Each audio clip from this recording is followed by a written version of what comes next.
Sekarang kalau ditanya apa maqasidul ibadah di Ramadan, tujuan ibadah di bulan Ramadan itu apa? Tujuan pokok diturunkan syariat Islam, terutama syariat-syariat di bulan Ramadan adalah apa? Ikhrajul abdi min dairati hawa hatta yakuna abdan lillahi ikhtiyaran kama yakunu abdan lillahi ittiraran.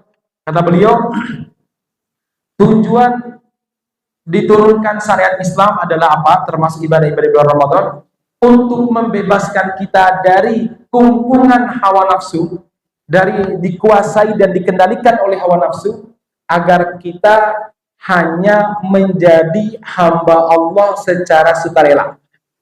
Barang siapa yang gagal mendapatkan kebaikan di malam Lailatul Qadar, maka dia akan gagal mendapatkan kebaikan-kebaikan selain di malam Lailatul Qadar. Jemaah sekalian, kenapa ini? Kok Lailatul Qadar yang menjadi standarnya? Karena Lailatul Qadar itu bonus dari Allah, disebabkan umat Islam itu umurnya pendek. Luar biasanya bulan Ramadan tahun ini, orang-orang Indonesia itu malam ganjilnya setiap malam. Ya, kemungkinan turun Lailatul Qadarnya setiap malam. Tadi malam ya malam ganjil, nanti malam ya ganjil juga ya. Besok ya ganjil juga. Alhamdulillah kita nggak punya genap. Ya. Ganjil semuanya ya. Artinya apa jemaah sekalian? Kita diberi kesempatan untuk banyak beribadah oleh Allah Subhanahu wa taala. Jadi kalau ada yang bertanya kepada saya kemarin yang bertanya, Ustaz, kira-kira malam ganjilnya kapan Lailatul Qadarnya? Ya untuk Indonesia tahun ini setiap malam di 10 malam terakhir insya Allah kemungkinannya ada semuanya. Kenapa? Ganjil semua sebenarnya. Jadi kalau nggak ganjil bagi ru'yah global, berarti ganjil bagi ru'yah lokal gitu ya. Kalau bahasa yang lebih di kita masyarakat, kalau nggak ganjil bagi Muhammadiyah, berarti ganjil bagi NU gitu aja ya. Alhamdulillah, berarti setiap malam kita harus betul-betul memperbanyak ibadah, karena mudah-mudahan tadi malam, nanti malam, besok malam, semuanya dicatat sebagai mudah-mudahan termasuk malam di mana Lailatul Qadar diturunkan. Jemaah sekalian, di kesempatan kali ini, karena ini 10 akhir bulan Ramadan, saya ingin menyampaikan kaedah-kaedah penutup bulan Ramadan ya, yang saya kumpulkan dari beberapa catatan para ulama. Masyarakat muslimin yang mudah-mudahan dirahmati Subhanahu wa taala, sebagaimana kita ketahui bahwa Ramadan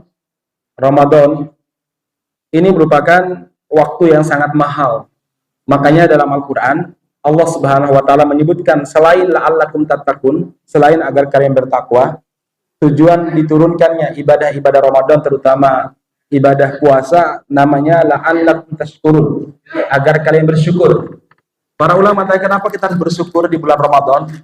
Karena Allah Subhanahu wa taala memberikan kita kesempatan sebanyak-banyaknya yang tidak diberikan kepada selain bulan Ramadan, untuk mendapatkan pahala dan ampunan sebanyak-banyaknya.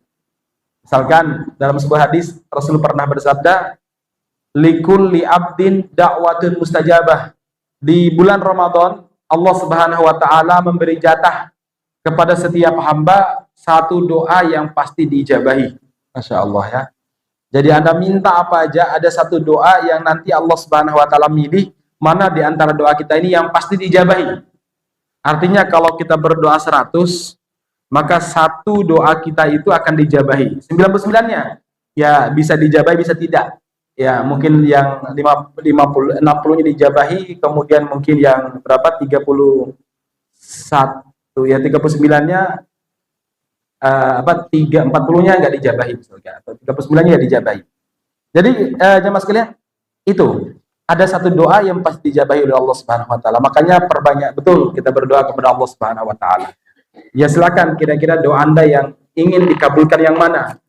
Kalau saya sih pinginnya doanya sebagaimana doa saat yang dikabulkan ya. Apa itu? Kan saya pernah ceritain juga di sini, kecuali kalau Bapak-bapak pas pengajian ngantuk, soalnya subuh sih pengajian saya ya. Pengajian subuh ini rawan banget ya. Apalagi kalau yang tadi malam 21 ya. Rodo-rodo berat matanya ini. Saya juga berat matanya ini ya. Baik jemaah sekalian, jemaah sekalian, saya pernah bilang bahwa suatu waktu saat itu radhiyallahu anhu duduk bersama dengan para sahabat. Di dekat mereka ada Rasulullah sallallahu alaihi wasallam, kemudian Rasul bersabda, "Silakan kalian berdoa, saya aminin, atau kalian sebut apa kebutuhan kalian, saya akan mendoakan." Ada yang angkat tangan, "Ana ya Rasulullah, ud'ullah," berdoalah kepada Allah agar kedua orang tuaku dapat hidayah Islam. Ya Allah, jadikanlah kedua orang tua fulan masuk Islam. Amin. Siapa lagi? "Ana Rasulullah, doakan mudah-mudahan anak saya dapat hidayah." Oke.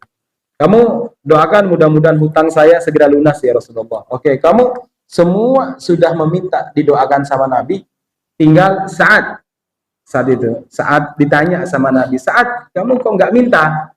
"Ada ya Rasul." "Apa permintaanmu?" "Ud'ullah an akuna mustajabat dakwah."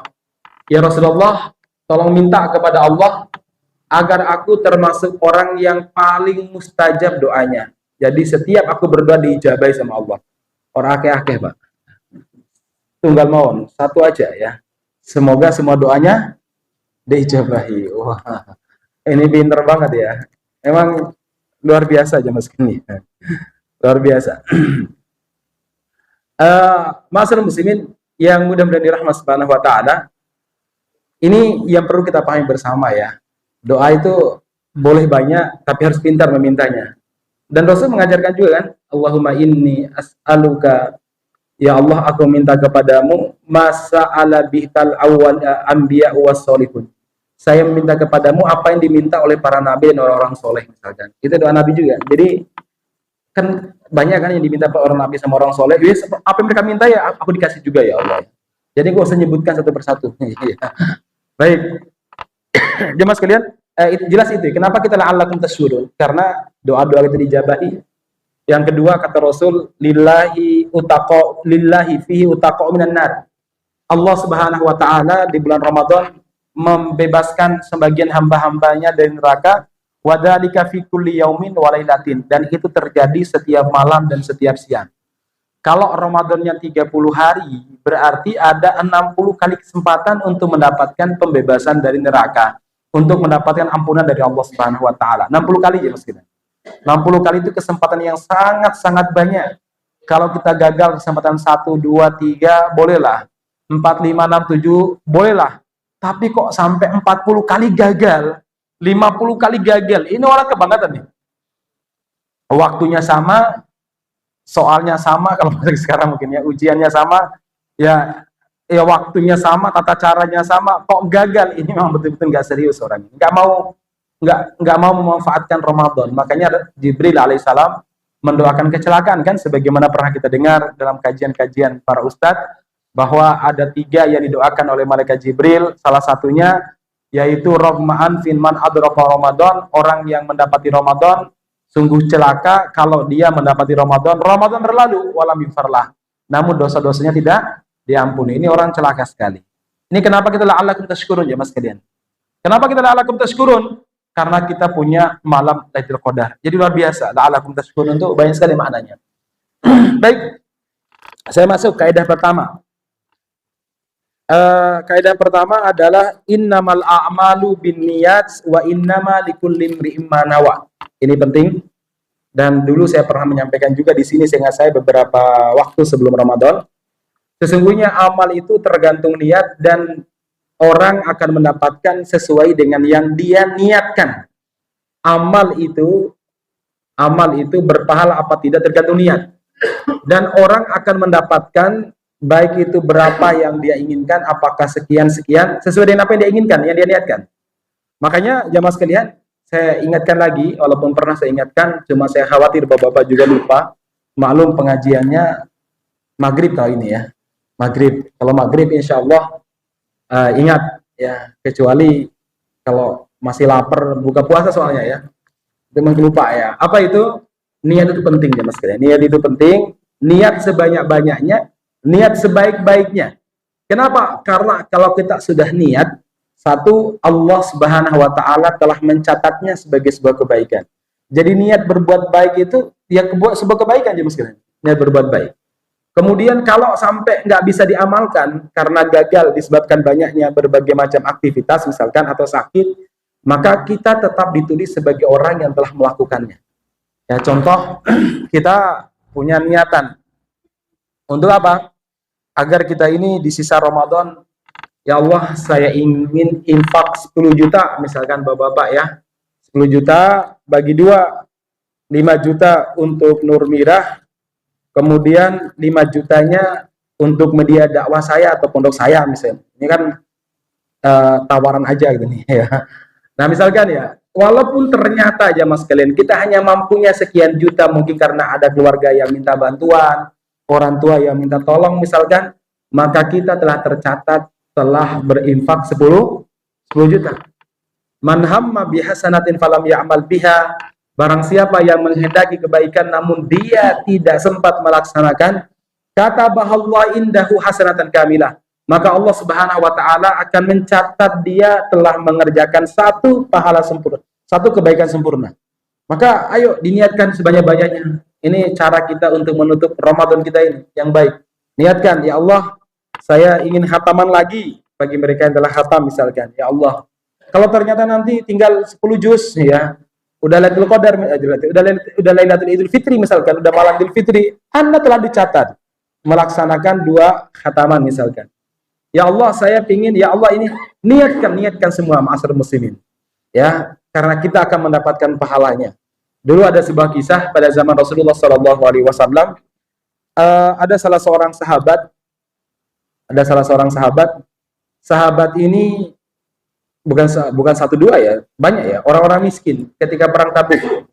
Ketika perang Tabuk, mereka ini karena perang masa-masa paceklik dan bekal yang dibutuhkan tentu lebih banyak. Maklum pada zaman dulu para sahabat kalau pergi berjihad, ya mereka yang berangkat, mereka yang membekali dirinya, baik makan, minum, senjata, dan lain sebagainya.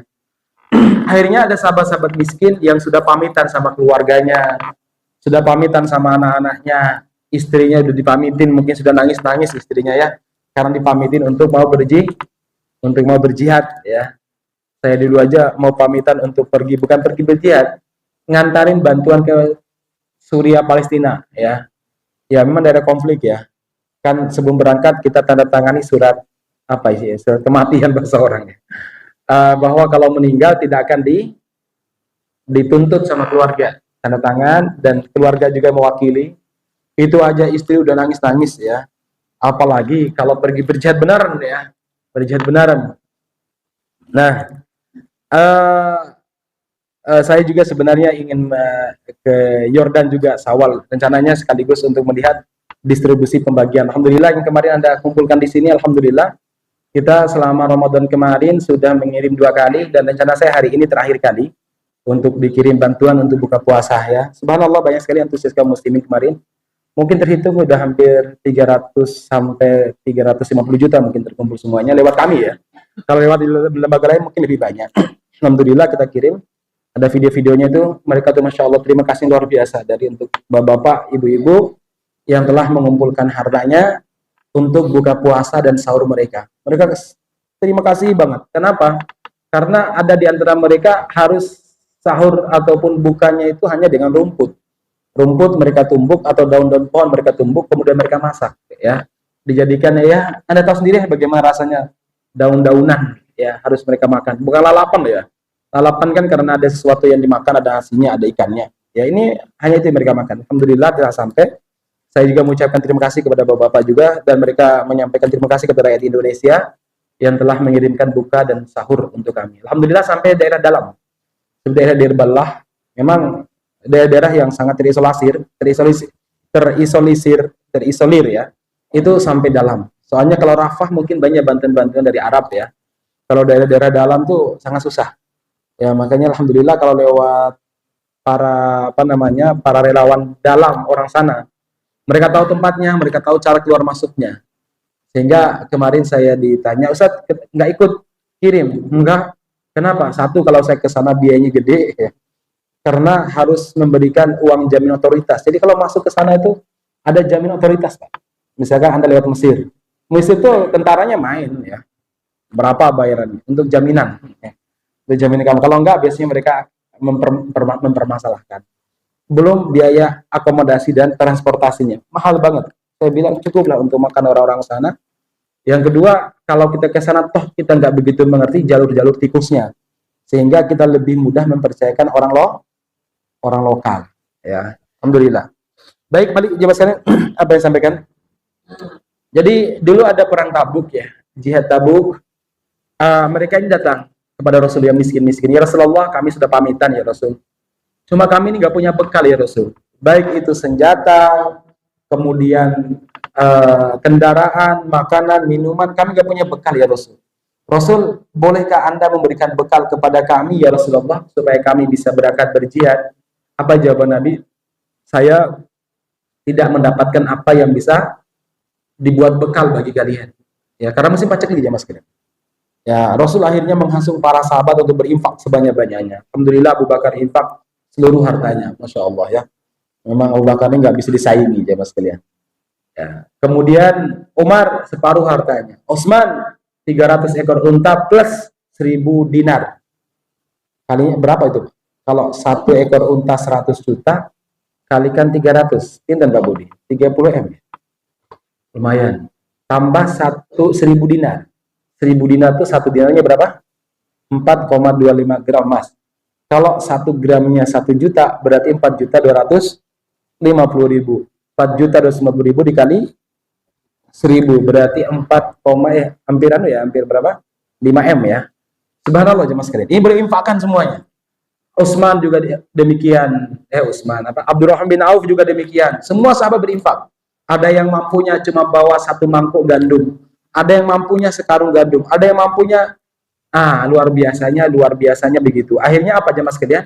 Akhirnya Rasulullah mencoba untuk membagi-bagi kepada para sahabat. Ternyata ada juga yang nggak cukup. Ya, Rasul terpaksa meninggalkan mereka karena tidak ada bekal mereka, nggak ada makanan, nggak ada kendaraan, nggak ada senjata. Bagaimana mungkin mereka pergi berjihad kalau nggak ada tiga-tiganya? Singkat cerita, sahabat-sahabat bersama Rasul berangkat jihad, kemudian pulang dari jihad Tabuk, ya mereka menang. Rasul bersabda di tengah jalan saat perjalanan, Inna bil Madinati la rijalan. Di Madinah itu ada laki-laki sama dengan kalian. Masirtum masiron. Tidaklah kalian melewati sebuah jalan, wala qata'tum wadiyan, kalian menuruni atau menaiki lembah, menuruni lembah, menaiki bukit, illa syarakukum fil ajr. Kecuali mereka juga mendapatkan pahala sebagaimana kalian. Para sahabat kaget, ya Rasulullah, kalau kami wajar. Kenapa? Kami ikut jihad, kami kepanasan, kedinginan, kami kelaparan, kehausan, kami ya letih dan lain sebagainya. Mereka ya Rasul cuma di Madinah. Apa jawaban Nabi? Mereka sudah niat habasahumul udhur. Riwayat lain habasahumul marad. Mereka sudah niat tetapi uzur bagi mereka yang tidak bisa karena miskin. Habasahumul marad. Mereka yang sakit juga walaupun kaya tidak bisa berangkat, itu juga mendapatkan pahala ketika mereka sudah niat. Ini pentingnya. Ya, tersisanya ini kita niat. Kemudian jemaah sekalian, niat juga akan membuat kita dipermudah oleh Allah Subhanahu wa taala untuk mewujudkan apa yang kita inginkan. Kata para ulama, kalau 3 hal berpadu dalam diri kita, maka apa yang kita inginkan insya Allah diwujudkan. 1, niat yang jujur. 2, maksimal dalam ikhtiar. 3, yakin Allah pasti membantu. Kalau 3 perkara ini sudah terwujud dalam diri kita, sudah menyatu, maka insya Allah apa yang kita inginkan terwujud. Kalau sudah berpadu ini. Dulu ada sahabat Badui yang telah mengumpulkan 3-tiganya ini. Ya, dia niat. Yang kedua, dia ikhtiar maksimal. Yang ketiga, dia yakin Allah pasti akan mewujudkan apa yang dia inginkan. Orang Arab ini, orang Arab Badui nggak dikenal namanya. Suatu waktu beriman, berhijrah ke Madinah, kemudian ikut Nabi Muhammad berjihad. Jihad pertama yang diikuti bersama Rasulullah menang. Kemudian Rasulullah mengumpulkan harta ghanimah, harta rampasan perang. Kalau saya sih lebih senangnya harta keuntungan perang. Ya, dibagi-bagi sama Nabi, tinggal 1 orang yang belum mengambil jatahnya. Nabi bertanya, "Lah ini jatahnya siapa?" "Itu ya Rasul, jatahnya Mas Badui." Oh ya, serahkan. Mana dia sekarang? Itu ya Rasulullah, dia lagi di bawah pohon, lagi selonjoran. Ya mirip-mirip kita lah, selonjoran subuh ya. Cuma kalau selonjoran subuh kita ini, apalagi bersandar di tembok, biasanya ngantukan bawaannya. Ini kan bersandar di medan, selonjoran di medan jihad. Ya, bersihkan pedangnya, bersihkan lukanya, dibawa. Badui, iya, ini milik jenengan, jatah dari Kanjeng Nabi. Oh, apa ini? Ini adalah harta ghanimah. Oh, jih, matur suwun, Mas. Akhirnya, ya tentu bukan matur suwun ya, jazakallahu khairan atau syukron gitu ya. Dia bawa ke hadapan Nabi. Ya Rasulullah, ini apa-apa nih Rasul? Itu jatah yang diberikan pada kamu dan halal untuk kamu. Ya Rasulullah, mohon maaf, saya kembalikan. Lah kenapa? Saya berjihad bersamamu bukan ini untuk ini ya Rasulullah. Tapi saya berjihad bersamamu agar aku dipertemukan dengan musuh yang sangat kuat, yang telah merepotkan mujahidin. Kemudian saya duel 1 lawan 1 dengan dia, berdarah-darah saya, dan saya berhasil membunuhnya. Lantas seorang musuh menembakkan panahnya ke leher saya, mengenai leher saya dan tembus sebelah. Saya pun gugur sebagai syuhada. Kalau di hari kiamat saat Allah Subhanahu wa taala membangkitkanku dalam keadaan masih ada panah, masih ada anak panah di leherku, ketika Allah bertanya, "Mas Badui, itu anak panah dari mana?" Saya akan menjawab, "Ya Allah, aku telah beriman kepadamu, membenarkan nabimu, melaksanakan syariatmu, berjihad membela nabimu, dan aku dipertemukan oleh musuh yang sangat-sangat kuat. Dia membunuhku, saya membunuhnya, dan saya berhasil membunuhnya. Namun ada seekor anak panah yang ditembakkan oleh musuh, menancap di leher saya, tembus sebelah sini. Saya pun gugur sebagai syuhada di jalanmu ya Allah." Maka Allah dengan senyum bangga berkata kepadaku atau memberikan pahala yang terbaik kepadaku. Itu yang saya inginkan ya Rasulullah. Itu yang saya cita-citakan. Masya Allah, betul-betul akhirat oriented. Apa jawaban Nabi? In sodakta sodakakallah. Kalau kamu betul-betul jujur mas, nanti Allah Subhanahu wa taala akan memberikan apa yang kamu minta. Singkat kata, beberapa bulan kemudian dia ikut jihad lagi. Ini namanya ikhtiar maksimal, niat yang jujur. Kemudian dia berdoa kepada Allah, mudah-mudahan dia itu dapat syahadah sebagai yang diinginkan. Dan ternyata betul, pada peperangan kali ini pasukan Islam banyak yang gugur sebagai syuhada, termasuk Badui tersebut. Kemudian ketika dibawa jenazahnya di samping Nabi ya, lewat, jadi jenazahnya lewat di hadapan Nabi. Nabi kemudian bilang stop. Bukan pada jenazahnya nggak bisa jalan ya. Itu sama kepada orang yang membawanya ya. Mas, berhenti mas. Ada apa ya Rasulullah? Kok ada panah di lehernya? Nabi mendekat dan melihat wajah. Huwa, ini Badui kemarin itu, beberapa waktu lalu itu, yang tidak mau menerima ghanimah itu. Bala ya Rasulullah, betul ya Rasulullah. Apa jawaban Nabi Muhammad? Shadaqah fa saddaqahullah. Dia telah jujur, maka Allah pun jujur kepadanya. Beliau pun membuka jubahnya dan mengatakan, kafani dia dengan jubahku, kelak nanti hari kiamat akan menjadi saksi bagi dia. Masya Allah. Jarang-jarang loh orang dikafani pakai jubah Nabi. Ya, ini Badui nggak terkenal. Sampai para sahabat ketika meriwayatkan hadis, mereka hanya menyebutkan al-A'rabi, orang deso. Nggak tahu namanya siapa, apakah namanya Abdullah. Baik, jemaah sekalian. Ini yang perlu kita pahami. Jadi Rasul mengatakan, shadaqah fa saddaqahullah, dia telah jujur kepada Allah, maka Allah pun jujur kepadanya. Niat awalnya sudah berpadu, niat yang benar, ikhtiar maksimal, kemudian yakin kepada Allah Subhanahu wa taala. Subhanallah ya. Baik. Itu kaidah pertama. Kaidah kedua, innamal a'malu bil khawatim. Amal itu tergantung penutup. Sekali lagi, amal itu tergantung apa? Penutup. Bagaimana ceritanya? Jemaah sekalian yang mudah-mudahan dirahmati Subhanahu wa taala, amal tergantung penutup.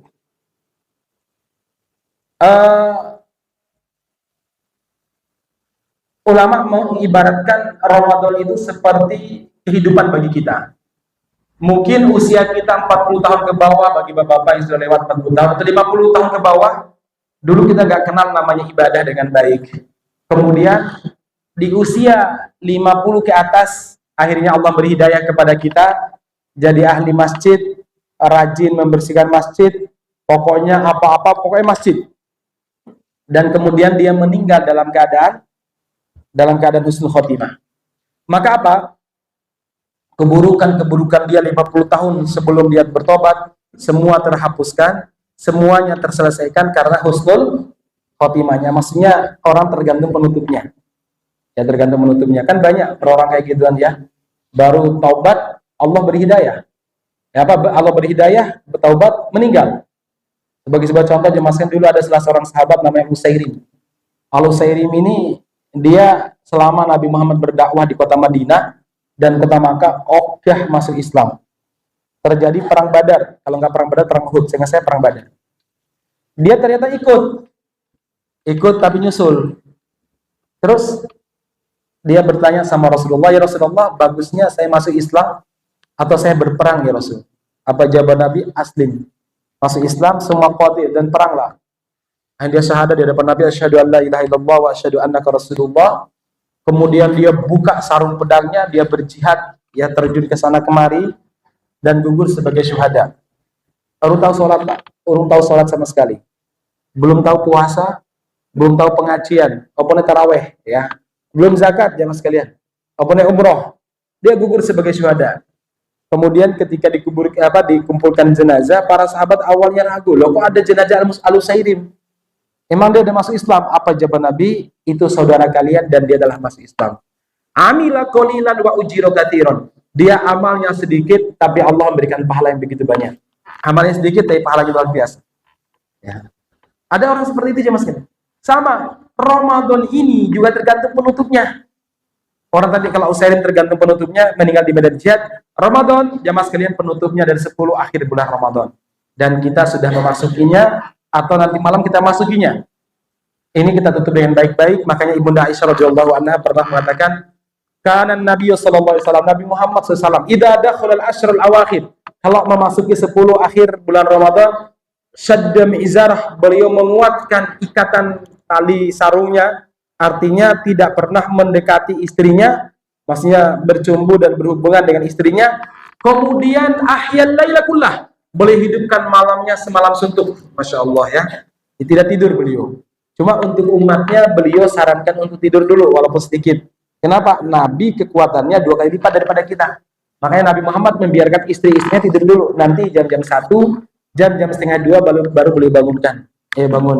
Bangun, semuanya bangun. Kemudian yang tidak haid, mereka akan sholat. Yang haid ya cuma istighfar saja, istighfar doa. Baik, masyarakat muslimin, itu innamal a'malu bil khawatim. Iya, bagaimana kita menutup amal kita dengan kebaikan-kebaikan. Baik, sekarang kita masuk kaidah yang ketiga.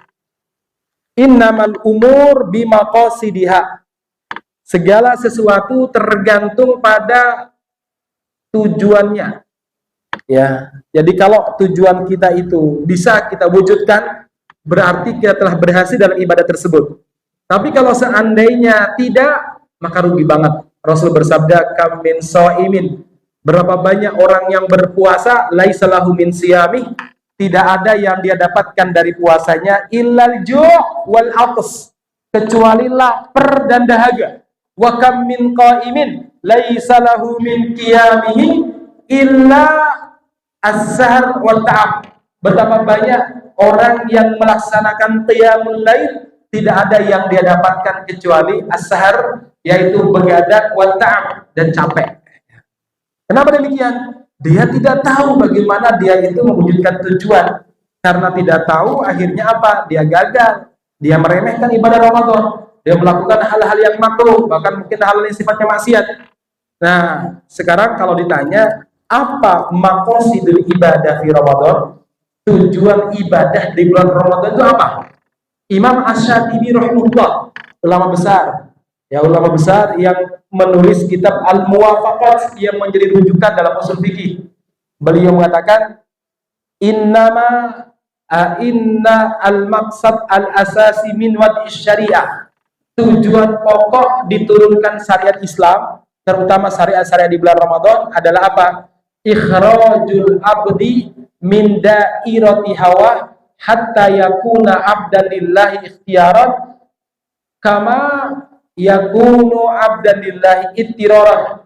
Kata beliau, tujuan diturunkan syariat Islam adalah apa? Termasuk ibadah-ibadah bulan Ramadan untuk membebaskan kita dari kungkungan hawa nafsu, dari dikuasai dan dikendalikan oleh hawa nafsu, agar kita hanya menjadi hamba Allah secara sukarela.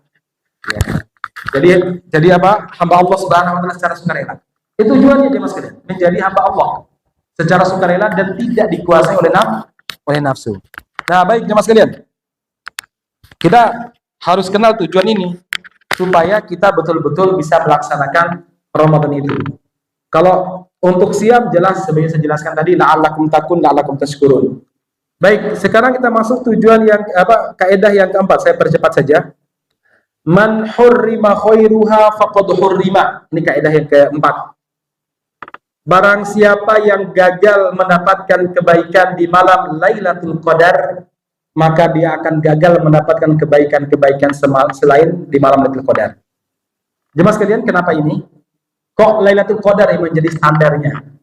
Karena Lailatul Qadar itu bonus dari Allah, disebabkan umat Islam itu umurnya pendek dibandingkan umur umat sebelum kita. Mereka 300, 500, 700, 900, Masya Allah ya Mas. Sementara kita paling banter berapa? 70, 60 sampai 70. Lebih dari 70 itu adalah bonus yang Allah berikan kepada kita jemaah sekalian.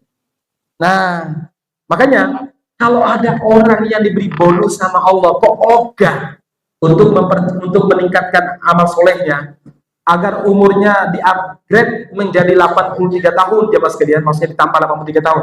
Kok nggak mau? Orang ini kebangetan, tidak berterima kasih sama Allah Subhanahu wa taala. Padahal Lailatul Qadar itu hanya untuk umat Islam. Jadi gambarannya ada seorang karyawan yang mungkin strata paling rendah, gajinya tidak seberapa, taruhlah dia cuma gaji 1.200.000 atau 1.500.000 dengan kebutuhan hidup yang luar biasa, hutang sana hutang sini, hutang juga di perusahaan. Akhirnya sang bos mengatakan, "Mas, kamu akan saya berikan bonus nih. Ya, selain THR di bulan ini saya kasih bonus." Apa jawabannya? Boten usah Pak, saya nggak perlu bonus jenengan. Padahal dia hutang di perusahaannya puluhan juta gitu. Ini orang dikasih bonus malah nggak mau. Padahal bonnya di bendahara banyak sekali. Itu kan kebanggaan orang itu. Ya, walillahil matsalul a'la. Dan perumpamaan untuk Allah lebih daripada itu. Ini hamba dikasih bonus kok nggak mau. Ini orang terlalu celaka dia, terlalu sombong ya. Maka Rasul mengatakan man hurrima khairuha, di malam Lailatul Qadar, siapa yang tidak serius, maka selama-lamanya dia tidak mendapatkan kebaikan. Baik, yang terakhir. Kaidah terakhir adalah apa? Yaitu innama al-umuru bil aulawiyat. Segala sesuatu itu ditimbang dari sisi prioritasnya. Yang paling bermanfaat, paling prioritas ya. Jadi begini Mas Muslim, maksudnya apa? Kata para ulama, amal itu masing-masing amalan kita ini banyak jenisnya. Maka pilihlah yang prioritas. Karena waktu kita terbatas, tenaga kita terbatas. Kalau sedekah yang betul-betul jariah. Kalau infak yang betul-betul jariah. Kalau Anda ingin ibadah yang betul-betul luar biasa, doa-doa yang paling tepat, maka Nabi itu mengajarkan 10 akhir Ramadan itu ibadah yang paling bagus itu ya i'tikaf, itu prioritasnya. Kemudian kalau malam Lailatul Qadar, doa itu banyak, tapi yang paling prioritas adalah innaka afuwun karimun tuhibbul afwa fa'fu anni. Itu doa yang paling utama. Jangan doa minta jodoh lagi, jangan doa minta duit lagi ya. Yang paling utama innamal amal Allahumma innaka afuwun karim tuhibbul afwa fa'fu anni. Jadi masing-masing itu punya prioritas ya Mas. Maka cari yang paling prioritas. Mau sedekah, cari apa yang paling prioritas. Ya, apa yang betul-betul jariah. Jadi seorang muslim itu tidak sekedar beramal, tapi dia harus mengamalkan sesuatu yang prioritas dan paling maslahat. Itu seorang muslim. Nggak cukup dia itu beramal ya Mas. Pertimbangan seorang muslim lebih daripada itu. Ada kemaslahatan apa tidak? Banyak nggak kemaslahatan bagi umat Islam? Baik, contoh ya, kemarin sempat ramai ada ustadz yang berfatwa bahwa boleh makan di siang hari di depan orang yang berpuasa. Kalau mungkin dia musafir atau mungkin dia perempuan yang haid atau nifas misalkan. Ya, memang benar ada satu orang yang tidak berpuasa itu boleh makan. Yang kedua, ada memang sebagian ulama yang memperbolehkan makan di depan orang yang berpuasa. Ada memang. Tapi kan harus bijaksana juga pertimbangannya. Kira-kira kita hidup di zaman siapa, kemudian adab dan nilai-nilai yang dipegang sama orang Indonesia seperti apa? Kalau yang kita pegang adalah nilai-nilai yang sifatnya lebih pada menjaga adab, sopan santun dan menjaga perasaan, seharusnya itu dong jadi pertimbangan. Janganlah tradisi orang-orang Arab sebagian Badui, saya nggak semua Arab sih, mungkin sebagian orang-orang Badui makan orang pokok, toh dia juga musafir atau dia itu seorang wanita haid di depan orang puasa, nggak bagus sama sekali ya. Disampaikan tanpa pertimbangan kebijakan. Jadi seorang muslim itu tadi ya, pertimbangan dia ketika beramal satu prioritas, yang kedua maslahatnya seberapa, yang ketiga bijaksana apa tidak. Jadi nggak sekedar itu apa laksanakan, enggak juga ya mas. Kira-kira bijaksana apa tidak, ya bagus apa tidak, maka dilihat pertimbangan-pertimbangan seperti itu. Ya, baik jemaah sekalian, saya kira ini beberapa hal yang perlu saya sampaikan. Sebagaimana sabda Nabi Muhammad SAW, anfa'un nas, ahabbun nas ilallah, anfa'un nas. Manusia yang paling dicintai sama Allah adalah manusia yang paling bermanfaat bagi orang-orang sekitarnya, karena dia melaksanakan prioritas dan melakukan sesuatu yang lebih aslah, bermanfaat banyak bagi manusia lainnya. Saya demikian, jazakallahu khairan, barakallahu fiikum ajma'in. Mohon maaf kalau ada hal yang kurang berkenan. Subhanakallahumma rabbana bihamdika asyhadu an la ilaha illa anta astaghfiruka wa atubu ilaik. Walhamdulillahirabbil alamin. Assalamualaikum warahmatullahi wabarakatuh.